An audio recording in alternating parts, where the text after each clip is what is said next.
अस्सलाम वालेकुम। होप आप सब लोग ठीक होंगे।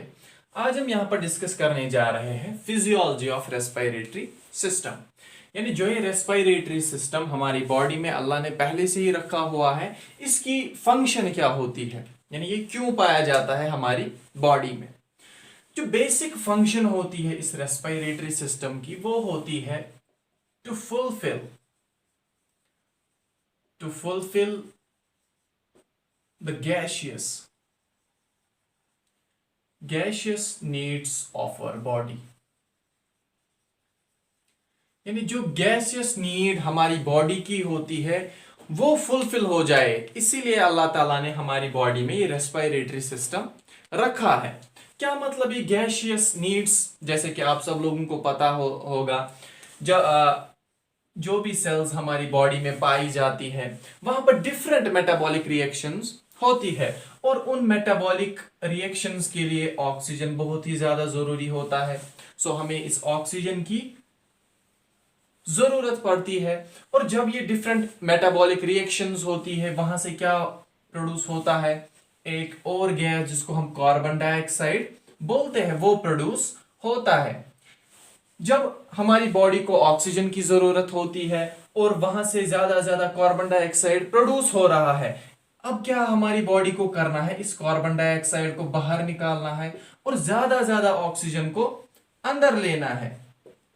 यही काम कौन करता है? हमारा रेस्पिरेटरी सिस्टम करता है।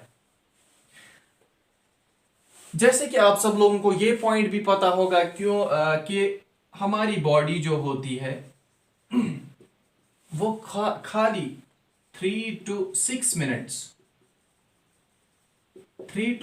मिनट्स तक जिंदा रह सकती है विदाउट ऑक्सीजन। तो हमारी बॉडी के लिए ऑक्सीजन बहुत ही ज्यादा जरूरी है, और वो जरूरत कौन पूरी करवाता है? यही रेस्पिरेटरी सिस्टम। तो जो ये रेस्पिरेटरी सिस्टम है, हमने देखा ये हमारी बॉडी के लिए बहुत ही ज्यादा जरूरी है। क्यों जरूरी है? ये ऑक्सीजन को इनहेल करने में मदद करता है और कार्बन डाइऑक्साइड को एक्सहेल करने में मदद करता है। अब ये सब चीजें कैसे करवाता है, अब हम वही देखते हैं। हाँ तो जी, हमने देखा कि ये जो रेस्पिरेटरी सिस्टम है ये क्या करता है, हमारी बॉडी में गैसियस नीड को फुलफिल करने में हेल्प करता है, या हम कह सकते हैं गैसियस एक्सचेंज। गैसियस एक्सचेंज जो हमारी बॉडी में होता है वो because of this respiratory system ही होता है। अब हम देखेंगे कि ये गैसियस एक्सचेंज होता कैसे है हमारी बॉडी में। इसके लिए दो मैकेनिज्म्स रेस्पॉन्सिबल होती है। जो पहला मैकेनिज्म होता है उसको हम कहते हैं पल्मोनरी वेंटिलेशन। पल्मोनरी वेंटिलेशन जिसको हम ब्रीदिंग भी कहते हैं। और जो दूसरा मैकेनिज्म होता है वो क्या होता है? दूसरे मैकेनिज्म को हम रेस्पिरेशन कहते हैं। करना क्या है हमें? हमारी बॉडी में ऑक्सीजन की कंसंट्रेशन कम है और कार्बन डाइऑक्साइड की कंसंट्रेशन ज्यादा है। तो ये ऑक्सीजन की कंसंट्रेशन कौन इंक्रीज करवाएगा, वो हम देखेंगे इन मैकेनिज्म से। और इन्हीं मैकेनिज्म से कार्बन डाइऑक्साइड की कंसंट्रेशन जो हमारी बॉडी में इंक्रीज हुई है वो डिक्रीज हो जाएगी। यहां पर थोड़ा सा ध्यान रखने की जरूरत है, क्योंकि बहुत सारे स्टूडेंट जो होते हैं उनको एक कंफ्यूजन होता है कि शायद वेंटिलेशन का मतलब भी रेस्पिरेशन ही है, but these two things are different. वो हम देखेंगे। तो सबसे पहले हम देखते हैं कि ये पल्मोनरी वेंटिलेशन होता क्या है, या जिसको हम ब्रीदिंग भी कहते हैं। ये पल्मोनरी वेंटिलेशन क्या होता है? ये मैकेनिकल प्रोसेस होता है। क्या होता है? मैकेनिकल प्रोसेस जिसमें एक्सचेंज ऑफ गैसेस होता है। एक्सचेंज ऑफ गैसेस होता है। कहां से एक्सचेंज ऑफ गैसेस होता है? Between lungs and external environment. यानी यहां पर क्या होता है, एक्सचेंज ऑफ गैसेस होता है between lungs and external environment.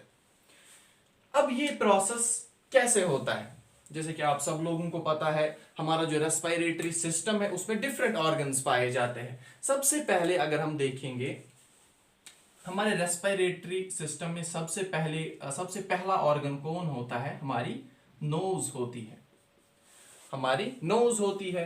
या कभी कभार हम ऑक्सीजन या हम कह सकते हैं एयर को इनहेल थ्रू माउथ भी करते हैं, तो हम माउथ भी यहां पर लेंगे।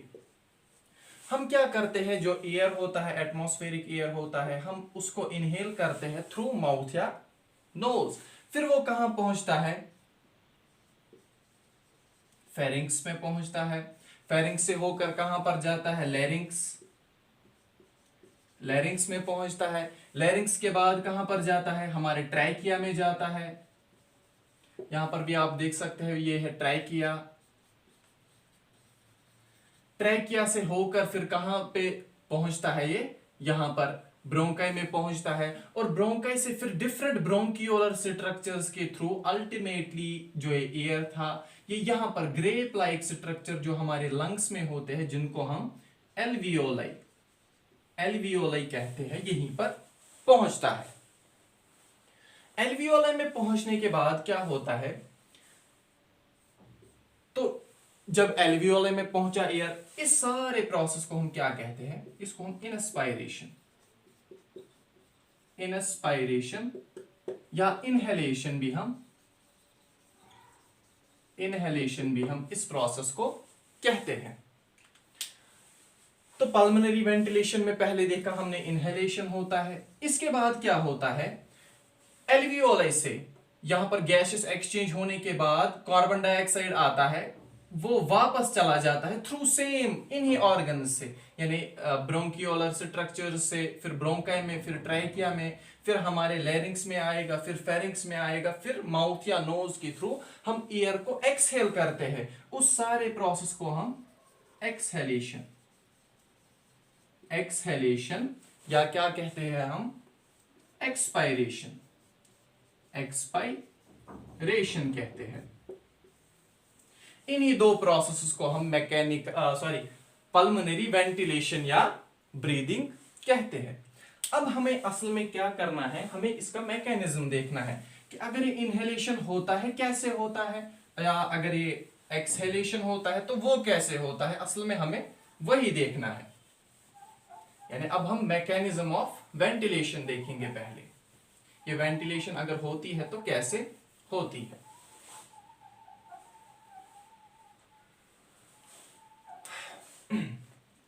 मैकेनिज्म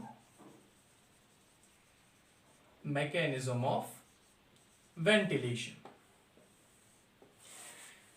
क्या होता है कि मैंने बोला हमारी बॉडी में क्या है, अभी लेट्स से हमारी बॉडी में अभी ऑक्सीजन की कंसंट्रेशन कम है और कार्बन डाइऑक्साइड की कंसंट्रेशन ज्यादा है। जब हमारे ब्लड में ये चीजें होती है, ऑक्सीजन की कंसंट्रेशन कम होती है, कार्बन डाइऑक्साइड की कंसंट्रेशन ज्यादा होती है, हमारा सेंट्रल नर्वस सिस्टम जो होता है, सेंट्रल नर्वस सिस्टम क्या करता है, ये इस चीज को सेंस करता है। जो ही सेंट्रल नर्वस सिस्टम इस चीज को सेंस करता है, सेंट्रल नर्वस सिस्टम के थ्रू स्पेशल नर्व अराइज होती है, जिसको हम कहते हैं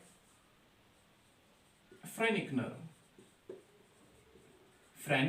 नर्व। ये फ्रेनिक नर्व क्या करती है, जो हमारा यहां पर डायफ्राम होता है, जो प्राइमरी मसल होती है हमारे रेस्पिरेटरी सिस्टम की, जो हमें मदद करती है रेस्पिरेशन में, वही हम देखेंगे कैसे मदद करती है। हमने देखा कि ऑक्सीजन की कंसंट्रेशन कम है, तो यहां से सेंट्रल नर्वस सिस्टम एक्टिवेट हुआ। सेंट्रल नर्वस सिस्टम से एक्शन पोटेंशियल जनरेट होते हैं, जो थ्रू इस फ्रेनिक नर्व से कहां पर पहुंचते हैं, इस डायफ्राम तक पहुंचते हैं। जो ये एक्शन पोटेंशियल्स यहां डायफ्राम में पहुंचता है, ये क्या करवाता है, इस डायफ्राम को कंट्रैक्ट करवाता है। अभी डायफ्राम रिलैक्स्ड पोजीशन में था, अब डायफ्राम ऐसे हो जाता है।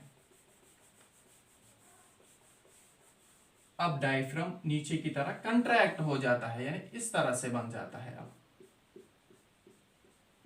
अब आप यहां पर देख सकते हैं, जो ही डायफ्राम नीचे की तरफ कंट्रैक्ट हुआ, यहां पर जो थोरैसिक कैविटी थी, थोरैसिक कैविटी यानी जहां पर हमारा लंग प्रेजेंट है, थोरैसिक कैविटी का वॉल्यूम इंक्रीज हुआ, वॉल्यूम इंक्रीज हुआ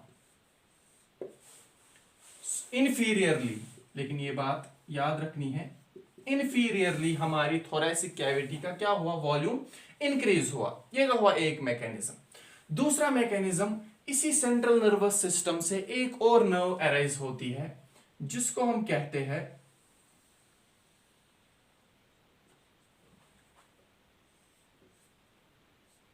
थोरैसिक नर्व।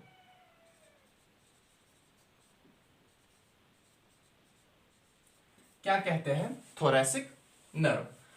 वो कहां से अराइज होती है, इसी सेंट्रल नर्वस सिस्टम से अराइज होती है।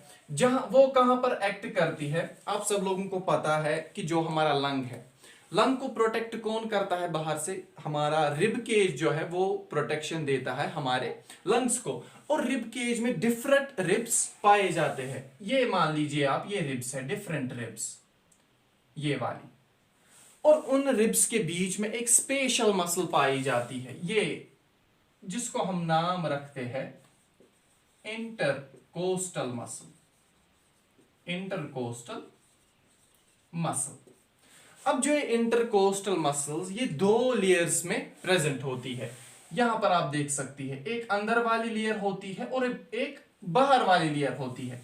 जो ये बाहर वाली लेयर होती है, इसको हम कहते हैं एक्सटर्नल इंटरकोस्टल मसल। बाहर वाली को हम कहते हैं एक्सटर्नल इंटरकोस्टल मसल, और जो ये इंटरनल यानी अंदर वाली होती है, इसको हम कहते हैं internal intercostal muscle, internal intercostal muscle. अब जो ये थोरैसिक नर्व अराइज होती है कहां से, सेंट्रल नर्वस सिस्टम से, ये एक्ट करती है इस वाली एक्सटर्नल इंटरकोस्टल मसल पे एक्ट करती है। किस पे एक्ट करती है, एक्सटर्नल इंटरकोस्टल मसल पे।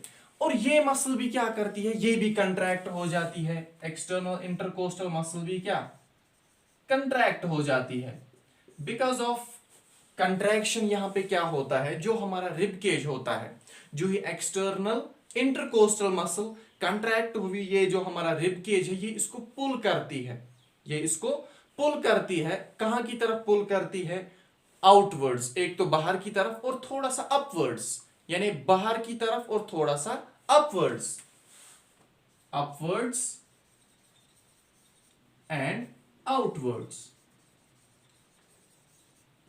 जब हमारा rib cage upwards and outwards थोड़ा सा चला जाता है, यहां पर भी क्या होता है, वॉल्यूम इंक्रीज होता है हमारी थोरैसिक कैविटी का। एक तो एंटीरियरली वॉल्यूम इंक्रीज हो रहा है, दूसरा सुपीरियरली वॉल्यूम इंक्रीज होगा, और बिकॉज ऑफ डायफ्राम यहां पर हमारा इंफीरियरली वॉल्यूम भी इंक्रीज हुआ। तो ओवरऑल क्या हुआ, अगर हम देखें, हमारी जो थोरैसिक कैविटी है, थोरैसिक कैविटी है, इसका वॉल्यूम इंक्रीज हुआ। हमने क्या देखा कि वॉल्यूम ओवरऑल इन सब प्रोसेस से वॉल्यूम हमारा जो थोरैसिक कैविटी का वॉल्यूम था, थोरैसिक कैविटी का वॉल्यूम इंक्रीज हुआ। अब आप सब लोगों को पता है, according to Boyle's law, Boyle's law क्या कहता है, वॉल्यूम जो होता है वो इनवर्सली प्रोपोर्शनल होता है प्रेशर की, इनवर्सली प्रोपोर्शनल होता है प्रेशर के। यानी जब भी वॉल्यूम इंक्रीज होगा, प्रेशर तब डिक्रीज होगा, या जब भी प्रेशर इंक्रीज होगा, वॉल्यूम डिक्रीज होगा। तो यहां पर आप देख सकते हैं कि हमारी जो थोरैसिक कैविटी है, यहां पे क्या हुआ, वॉल्यूम इंक्रीज हुआ। दैट मीन्स जो हमारे लंग्स है, यहां पर प्रेशर क्या होगा, डिक्रीज हो जाएगा, प्रेशर डिक्रीज हो जाएगा। जो ही प्रेशर डिक्रीज हुआ, अब सवाल है ये प्रेशर जो डिक्रीज हुआ कितना डिक्रीज हुआ, प्रेशर अगर डिक्रीज हुआ तो कितना डिक्रीज हुआ। अब सब लोगों को पता है कि अगर हम सी लेवल पे देखते हैं, सी लेवल पे हम लेते हैं प्रेशर तकरीबन 760 mmHg होता है, 760 mmHg प्रेशर होता है। Because of this whole thing हमारा प्रेशर जो होता है थोरैसिक कैविटी से वो तकरीबन -6 mmHg हो जाता है। क्या मतलब -6 mmHg? अगर 760 mmHg बाहर से है, हमारे थोरैसिक कैविटी या हम कह सकते हैं हमारे लंग्स में प्रेशर आ जाता है 760 - 60 दैट इज 754 mmHg। सो क्या हुआ, हमारे लंग्स में प्रेशर कम है, बाहर से प्रेशर ज्यादा है due to the pressure gradient, यानी बाहर जो एटमॉस्फेरिक प्रेशर है वो ज्यादा है, लेकिन हमारे लंग्स में प्रेशर कम है। ड्यू टू दिस प्रोसेस, या हम कह सकते हैं ड्यू टू प्रेशर ग्रेडियंट, क्या होता है जो एयर बाहर प्रेजेंट होता है वो कहां आ जाता है, जो एयर एनवायरमेंट में प्रेजेंट था अभी, ये कहां पे आ जाता है, हमारे लंग्स में आ जाता है। और इसी प्रोसेस को हम कहते हैं इनहेलेशन। यानी अब क्या हुआ, एयर हमारे लंग्स में एंटर हो गया। अब हम देखते हैं एक्सहेलेशन, जो कि दूसरा प्रोसेस होता है। एक्सहेलेशन, या जिसको हम एक और नाम देते हैं एक्सपायरेशन। अभी तक हमने क्या देखा कि जो हमारा लंग्स होता है, लंग्स में क्या होते हैं कि इंस्पायरेशन हो रही है, यानी ज्यादा से ज्यादा एयर हमारे लंग्स में अंदर जा रहा है, जिसकी वजह से क्या होगा, जो ये राइट लंग और लेफ्ट लंग होगा, ये क्या हो रहे हैं, धीरे धीरे एक्सपैंड हो रहे हैं ड्यू टू इंस्पायरेशन, या ज्यादा से ज्यादा एयर अंदर जा रहा है, वो क्या कराएगा, इनको एक्सपैंड कराएगा। हमारा जो थोरैसिक कैविटी होती है हमारी, यहां पर स्पेशल रिसेप्टर्स प्रेजेंट होते हैं, जिनको हम थोरैसिक स्ट्रेच रिसेप्टर्स कहते हैं।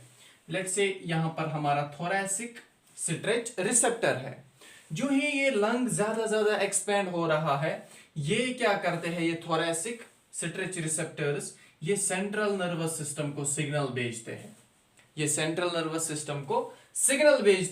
जो ही ये सेंट्रल नर्वस सिस्टम को क्या कर रहे हैं, सिग्नल भेज रहे हैं। सेंट्रल नर्वस सिस्टम, क्योंकि अभी तक सेंट्रल नर्वस सिस्टम क्या कर रहा था, एक्शन पोटेंशियल भेज रहा था डायफ्राम को और एक्सटर्नल इंटरकोस्टल मसल को। अब ये एक्शन पोटेंशियल भेजना बंद कर देगा।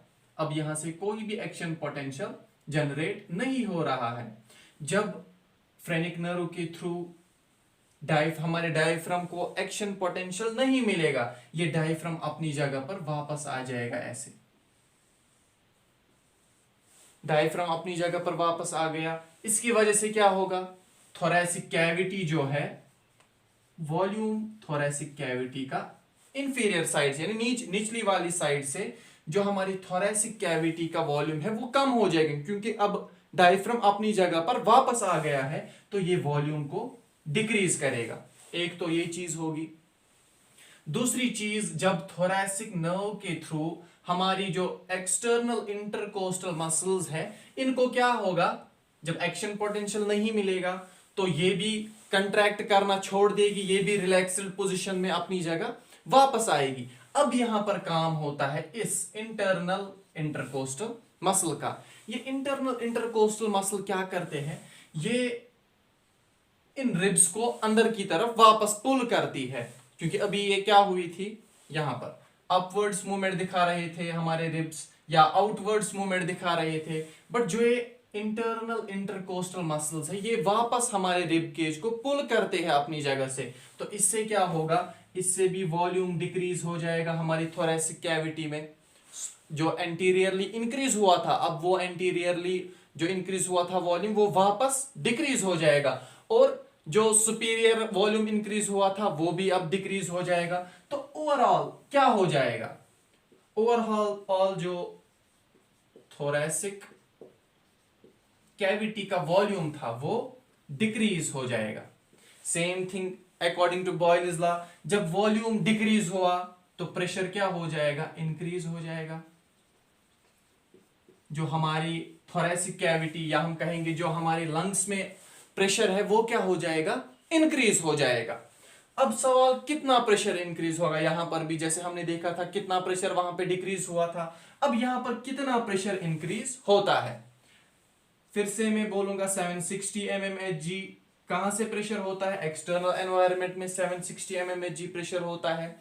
Due to this whole process जो हो रहा है जिससे हमारी थोरेसिक कैविटी का वॉल्यूम डिक्रीज हुआ, इससे तकरीबन +2 टू +4 mmHg प्रेशर इंक्रीज होता है। क्या मतलब, यानी अगर बाहर से 760 mmHg हमारे लंग्स में प्रेशर होगा, फिर 762 या 764 mmHg हमारे लंग्स में प्रेशर होगा 762 या 764 mmHg। तो अंदर से क्या है, प्रेशर अभी ज्यादा है बट बाहर से एक्सटर्नल प्रेशर कम है। तो इस होल प्रोसेस से क्या होगा, जो हमारे लंग्स के अंदर एयर होगा वो बाहर आएगा, यानी एक्सपायरेशन या जिसको हम एक्सहेलेशन कहते हैं, वो प्रोसेस हो जाएगा। ये तो था एक प्रोसेस जो हमने देखा।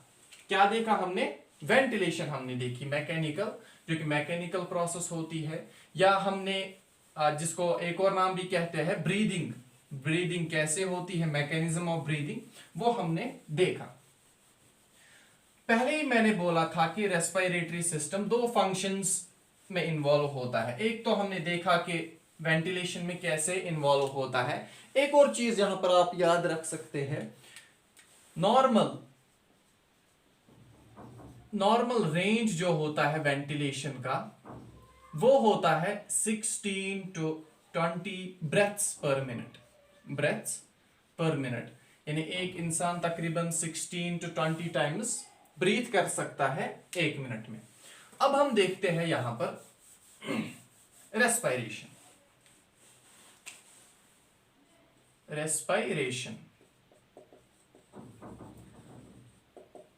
ओके, तो ये रेस्पिरेशन होती क्या है, रेस्पिरेशन का मतलब होता क्या है।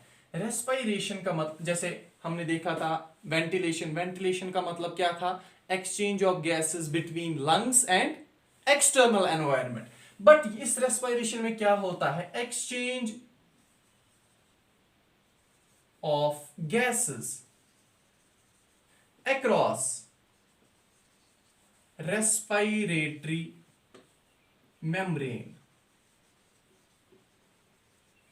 ये समझने की बात है, इसीलिए मैंने पहले ही बोला था कि वेंटिलेशन और रेस्पिरेशन डिफरेंट थिंग्स होती है। यहां पर क्या होता है, एक्सचेंज ऑफ गैसेस होता है अक्रॉस रेस्पिरेटरी मेम्ब्रेन।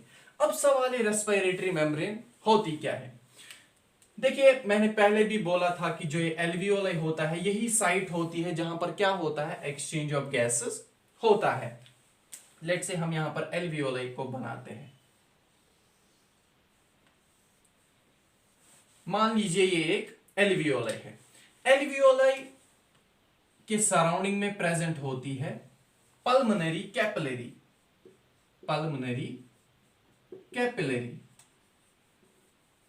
ये क्या है, एल्वियोलाई, और ये है पल्मोनरी कैपिलरी। जो ये रेस्पिरेटरी मेम्ब्रेन होती है ये बनी हुई होती है, एक तो यहां पर एल्वियोलर मेम्ब्रेन से बनी हुई होती है, एक तो है एल्वियोलर मेम्ब्रेन, दूसरी इसकी बेसमेंट मेम्ब्रेन,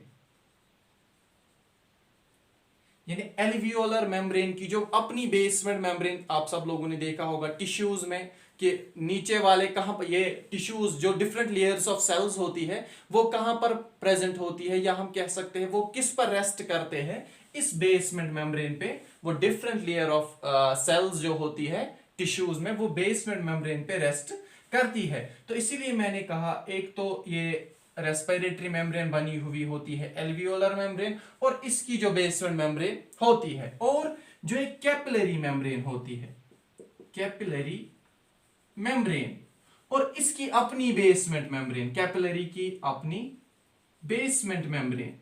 इससे जो ये होता है ये होल स्ट्रक्चर, इसी को हम क्या कहते हैं, रेस्पिरेटरी मेम्ब्रेन।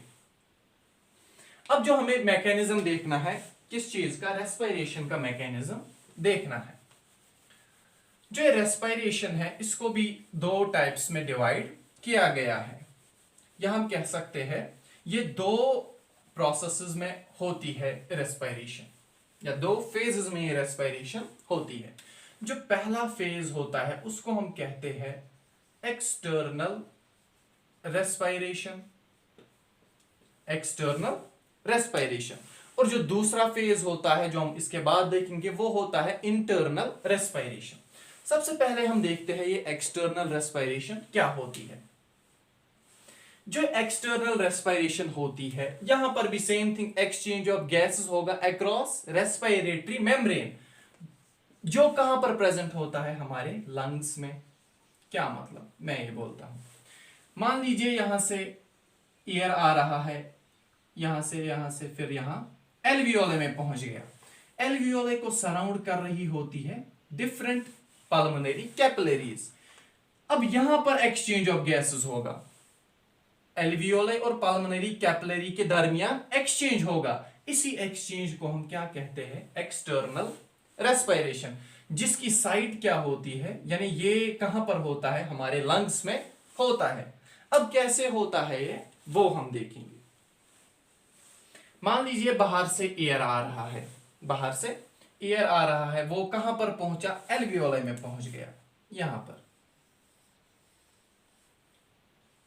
ये हमारा एल्वियोले, और सराउंडिंग में क्या प्रेजेंट होती है, पल्मोनरी कैपिलरी प्रेजेंट होती है। यहां पर ऑक्सीजन भी पहुंचेगा, साथ साथ कार्बन डाइऑक्साइड भी पहुंचेगा। हमारे ब्लड में भी ऑक्सीजन प्रेजेंट होगा और कार्बन डाइऑक्साइड भी प्रेजेंट होगा। यहां पर एक चीज आपको याद रखने की जरूरत है, हम कहते हैं कि ब्लड कैपिलरी में क्या आ रहा है, deoxygenated blood. But deoxygenated blood का मतलब ये नहीं है कि यहां पर ऑक्सीजन प्रेजेंट है ही नहीं, ऑक्सीजन प्रेजेंट होता है, बट जो कंसंट्रेशन, या हम कह सकते हैं पार्शियल प्रेशर, जो पार्शियल प्रेशर ऑक्सीजन का होता है वो बहुत कम होता है, कहां पर, डीऑक्सीजनेटेड ब्लड में। सो इसीलिए मैंने कहा कि यहां पर ऑक्सीजन भी प्रेजेंट होगा और कार्बन डाइऑक्साइड भी प्रेजेंट होगा। अब ये रेस्पिरेशन क्यों होगी, रेस्पिरेशन कैसे होगी, वही हमें देखना है। जो ऑक्सीजन कहां से, एक्सटर्नल एनवायरनमेंट से आया, कहां, हमारे एल्वियोले में पहुंचा, इसका जो पार्शियल प्रेशर होता है, इस ऑक्सीजन का जो पार्शियल प्रेशर होता है वो तकरीबन 80 to 100 mmHg होता है। कितना होता है, तकरीबन 80 to 100 mmHg होता है। और जो कार्बन डाइऑक्साइड पहुंचता है उसका पार्शियल प्रेशर कम होता है, कितना होता है, जस्ट 40 mmHg। किसमें, एल्वियोले में। एल्वियोले में क्या है, एक्सटर्नल एयर प्रेजेंट है। अब जो ये ब्लड कैपिलरी है, ब्लड कैपिलरी में भी मैंने बोला कि यहां पर भी ऑक्सीजन होगा, यहां पर भी कार्बन डाइऑक्साइड होगा। यहां पर जो ऑक्सीजन होगा इसका पार्शियल प्रेशर जो होगा वो खाली 40 mmHg होगा, ओनली 40 mmHg ऑक्सीजन का पार्शियल प्रेशर पल्मोनरी कैपिलरी में होगा। और जो ये कार्बन डाइऑक्साइड होगा इसका पार्शियल प्रेशर तकरीबन 45 mmHg होता है।